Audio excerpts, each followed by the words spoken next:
Hi there and welcome to this video. In this video series, I'm going to teach you how can you start your Kubernetes cluster by using kubeadm. So this is the command or the binary officially maintained by the Kubernetes community, and it helps you to start your own Kubernetes cluster in the on-prem environment, let's say at your laptop, PC or Mac, very quickly.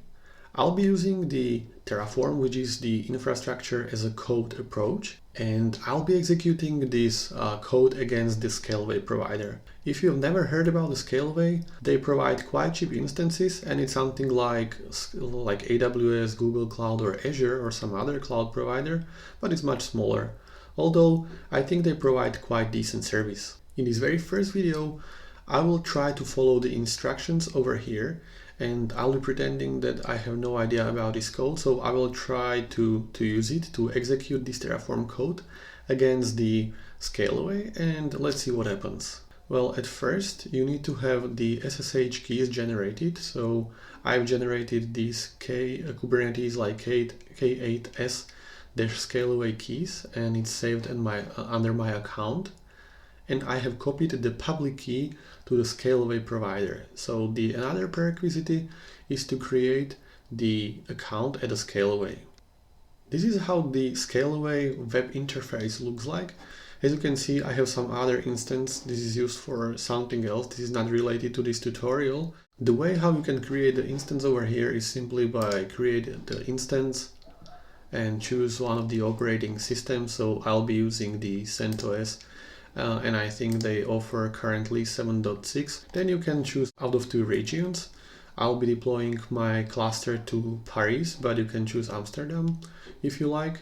Perhaps the most important thing is the instance and how much you're gonna pay. So I'm always using this development program, and as you can see, they charge you just $2.99 per month, and that's why I like it. So I think I found it quite useful and quite cheap. I believe there's no need to add some additional volumes because they provide like 20 gigs with this program by default, and I think it's much more than enough. Then there is the option to set up the instance name. So this will be reflected as the host name. You need to upload you need to just generate SSH keys and just drop a public key copy over here and then hit create an instance, and it shouldn't take much time.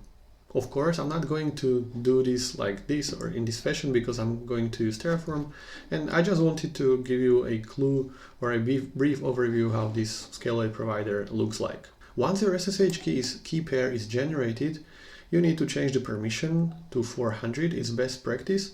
And in my case, I need to kill all the SSH agents.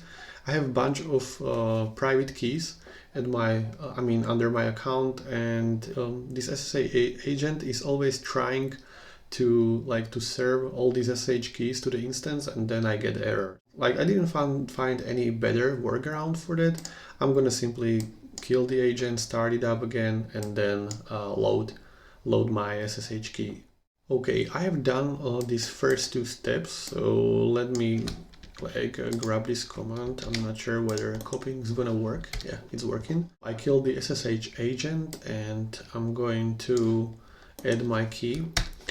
So this time it should work. Okay, so my SSH key is loaded and I've navigated to the Scaleway microservice TF folder. By the way, this is available at the GitHub. So I'm going to run this Terraform format recursive. I think it's a good practice to format your Terraform code before you're gonna execute it. And another important step to validate your code. This is quite crucial. There's no suggestion for me to improve the code. It's valid. And the way how I'm going to execute this code against the Scaleway provider is by running Terraform, apply, and I'm going to supply this special file, which I've named Terraform Scaleway.tfvars, and the content of this file looks like this. I'm not going to open it because I have already supplied this Scaleway token, this Scaleway access key and organization or information. And this data can be retrieved out of your account in the section privacy in the Scaleway in the web interface. Another interesting variables I'm going to pass to this Terraform code are like Scaleway zone. I've already mentioned that I'll be deploying this cluster to France, region, operating system. I'm gonna use the CentOS 7.6. The instance type, so this is the cheap one for, I believe, 2.99 euros per month. So I'm going to copy this line, paste it over here, and try to run Terraform apply. By the way, I'm using Terraform version 12, and you should also use this version. It's the latest one. And Terraform apply does the Terraform plan before. So we will see what kind of objects or instances, firewall rules, and basically all the resources which are necessary to be created. I'm confident with all of these things which are going to be executed, so I'll simply hit yes. Meanwhile, I'm going to jump to my GitHub account so we will see where this code is maintained. Here I'm at my GitHub account, and as you can see, here is the Scaleway microservice TF code. So the code you have seen in my Visual Code Studio is maintained over here and is free to use. If you're wondering like what kind of images or operating systems you can launch at a Scaleway, you can use this API. So I haven't used this API for quite a while. Let's see whether it still works. Alright, it feels like they might have changed their API, or I don't have the JQ installed, so I'm going to quickly install it or try to install it. Alright, hit enter and let's see whether it works. Yeah, so it was a problem at my side, and here's the list of all the available operating systems or images you can use at a Scaleway. There's one thing you can notice about this code execution. So while the Terraform is trying to execute all the code I supplied, you can notice that these log messages are always, or just keep talking about this Kubernetes master module, and it's made for a purpose. You have to have the Kubernetes master up and running first before you're gonna join any worker to this cluster, since this is going to be a single master and single node Kubernetes cluster. And the idea is that once your Kubernetes master is up and running, you can run a special command which will print so-called join token, and this join token has to be executed at the worker. So there is the explicit, or the implicit dependency in this Terraform code. The idea is that the master has to be up first, because the output of this master module, master Terraform module, is used as the input for the Kubernetes worker module. You might also notice like this code was trying to connect to the remote server, and it has been assigned by the IP address, and it's trying to do some work over there. So it's basically executing some shell scripts which will bring up my Kubernetes cluster up and running.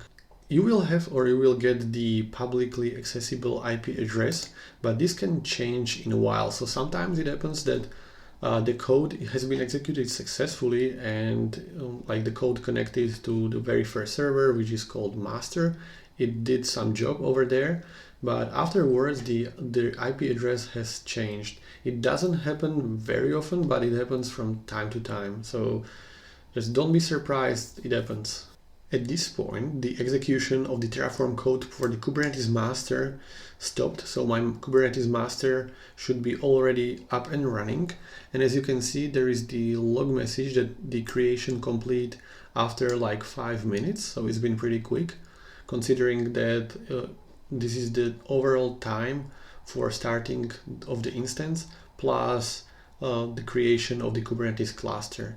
The single node Kubernetes cluster. And there is one more message, which says like the Kubernetes master, external data, and join command. So at this point, the join command has been retrieved, and it will be passed as the input for this Kubernetes worker module. Well, here I am at the Scaleway, and I'm going to click back. And as you can see, my Kubernetes master is up and running. And if you noticed, the IP address I've seen in the console was different. So it happened again that the IP address like the very first IP address didn't get stable, but this IP address, if I'm not going to shut down this instance, let's say for weeks or for years, it should stay stable. Okay, so I'm going to copy this address and let's try to SSH to this master server. Okay, I have SSH to my Kubernetes master, and by the time even the Terraform code execution has been finished.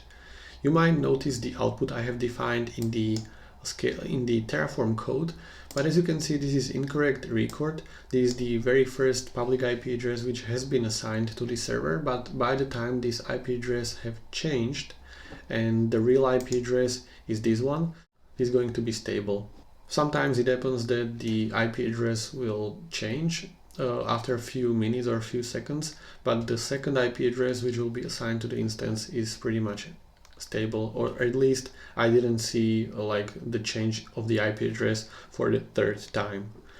Finally, I will try to run kubectl command and I will ask for my nodes in the Kubernetes cluster, and as you can see, my Kubernetes cluster is fully functioning. Alright, I think that's it. My Kubernetes cluster is up and running. It's pretty cool. It didn't take much more than 10 minutes, I would say, altogether. And yeah, I hope you like this video and there will be more of this.